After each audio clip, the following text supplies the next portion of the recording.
જી સાહેબ, ધૂળેટીને લઈને કેવા પ્રકારની ઉજવણી આજે ડિંડોલી પોલીસ દ્વારા કરવામાં આવી? ડિંડોલી પોલીસ સ્ટેશન વિસ્તારમાં ઓલ્ડ એજ હોમ આવેલું છે, જ્યાં અમે વર્ષના દરેક તહેવાર ઉપર અહીંયા આવી અને અહીંયા જે વૃદ્ધો છે એમની જોડે અમે તહેવારની ઉજવણી કરીએ છીએ.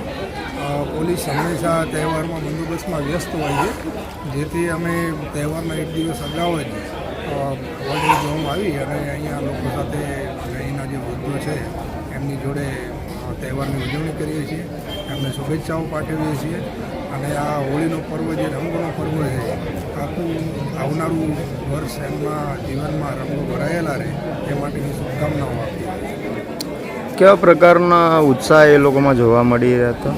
અહીંયા મોટાભાગના જે વૃદ્ધો છે એ લોકોને આજે અમે એકાબીજીને રંગથી એકાબીજીને રંગેલા છે અને ઢોલ અને નાચગાન સાથે હર્ષોલ્લાસ સાથે સૌ વડીલોએ ખૂબ જ આનંદ સાથે ધૂળેટીના પર્વની ઉજવણી કરી.